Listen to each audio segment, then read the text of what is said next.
बार फिर से वो डेटा दिखाइएगा जिसकी चर्चा वो भी कर रहे हैं, हेमंत बिस्वा शर्मा भी कर रहे हैं, हम दिखा रहे हैं सर। वोट परसेंटेज 2021 में जब आपकी 60 सीट आई थी, हाँ, तो 33% के करीब आपका वोट परसेंटेज था। इस बार 38% सिर्फ बीजेपी का है, लगभग 6.5% असम गण परिषद का है। उसके बाद आपका अलायंस में जो पार्टनर है बीपीएफ, उनका 10 सीट है, वहां भी आपको 4% के करीब है, तो मिलाकर हो गया। और कांग्रेस पार्टी 29% पर है, वो हम दिखा रहे हैं। लेकिन देखिए एक और, आज ये तो अब जीत आपकी हो ही गई है। हाँ, आप देखिए ये वोट परसेंटेज भी बढ़े हैं हमारे।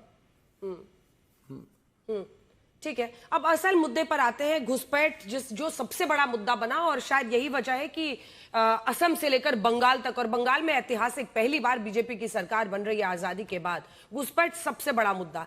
फिर मुझे याद आ रहा है पिछले इंटरव्यू में आपने कहा था कि मैं उनको आता हूं, रखता हूं, खाना वाना खिलाता हूं, भेज देता हूं।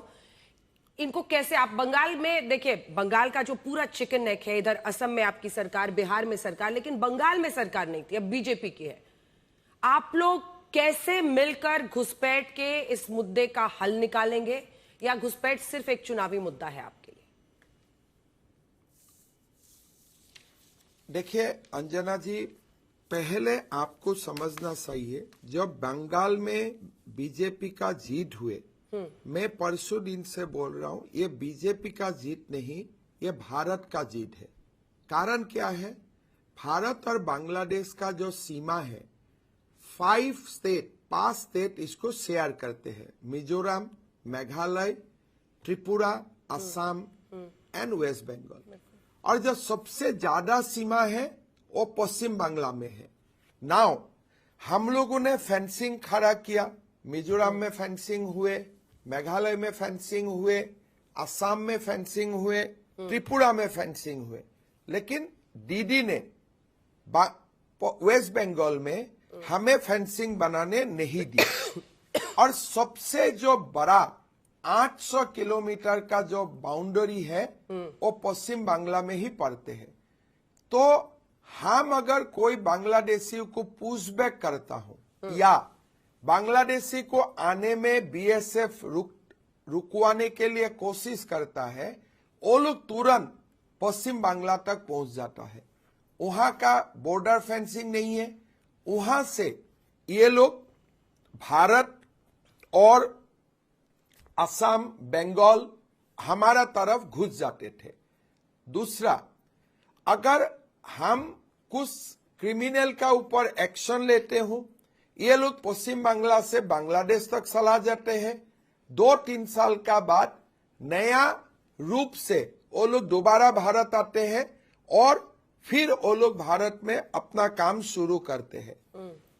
कैटल स्मगलिंग, हमारे जो ड्रग्स का व्यापार हो, कैटल स्मगलिंग हो, काउंटरफिट का जो रैकेट्स हो, ये सारे सीमा का उस पार से क्रिमिनल ऑपरेट करते हैं। और फेंसिंग नहीं होने का कारण हम लोग उसका ऊपर कुछ कार्रवाई नहीं कर पाते थे। पश्चिम बंगाल का पुलिस को अगर हम लोग कांटेक्ट करते थे, वो लोग हमेशा बोलते थे कि हमारा पास पॉलिटिकल क्लियरेंस नहीं है। तो घुसपैठियों को बाहर निकालना पहला, लेकिन पहला काम सबसे पहला क्या है कि घुसपैठिया और नहीं आए। ये जो बड़ा काम थे, ये काम अभी तक हुए नहीं था। मेरा विश्वास है बीजेपी का सरकार आने का साथ साथ पश्चिम बांग्ला में बांग्ला सरकार बीएसएफ को जमीन देगा, हमारा फेंसिंग कंप्लीट हो जाएगा।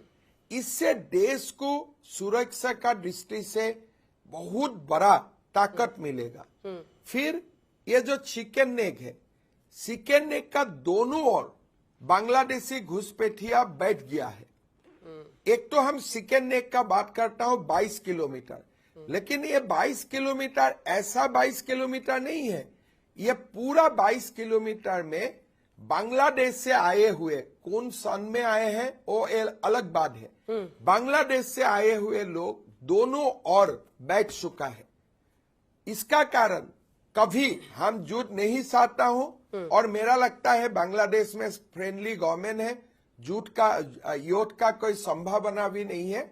लेकिन हमारे जो चिकन नेक है, ये चिकन नेक में अगर बांग्लादेशी ओरिजिन लोग बैठे रहे तो देश का सुरक्षा का दृष्टिकोण से वो कितना तो ठीक है। हम स्वीकार कर सकता हूँ। तो क्या कीजिएगा चिकन क्या? नेक को दोनों यही पास हेमंता जी चिकन नेक का जी वही उसी का जवाब मैं मांग नहीं, रही हूँ आपसे। हमें- आपने कहा था बांग्लादेशी मियाओं की हमने राजनीतिक रूप से हाथ पैर तोड़ दिया है, इस बार सत्ता में आएंगे तो बांग्लादेशी मियाओं की कमर तोड़ देंगे।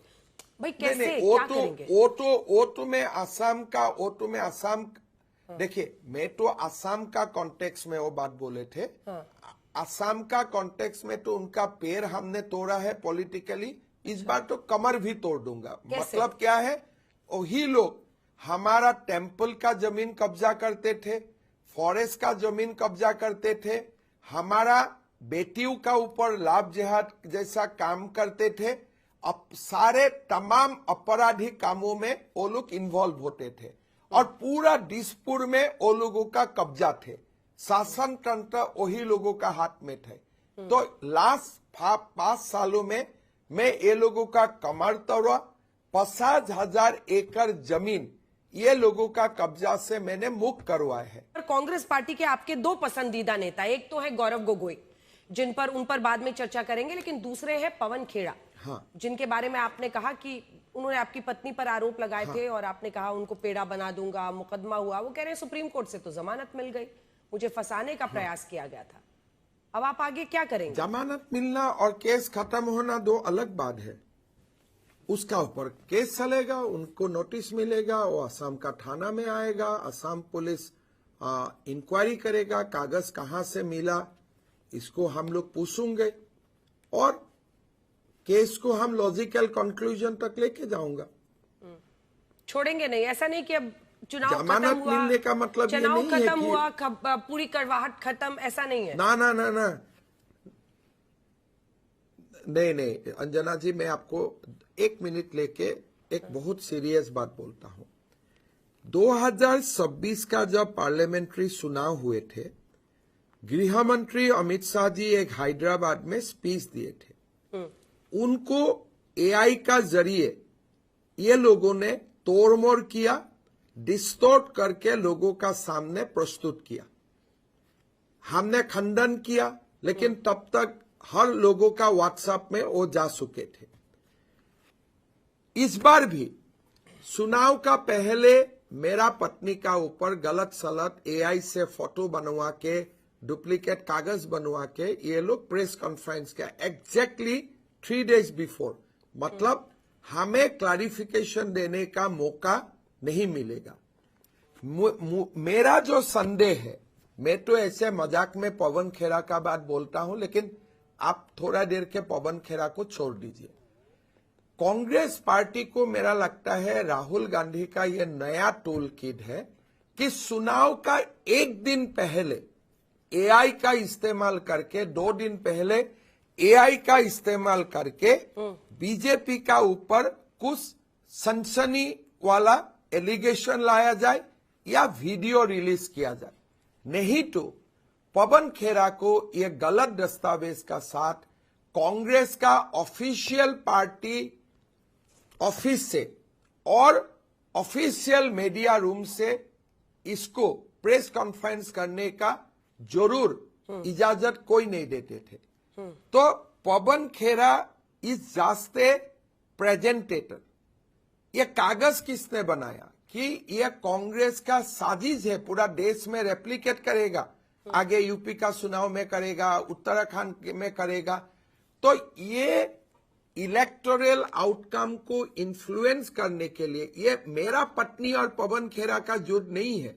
हमारा सर्ज है कि ये टूल किट है to influence the outcome of election, to influence the हमारे डेमोक्रेटिक सिस्टम को इन्फ्लुएंस करने का ये एक साजिश थे।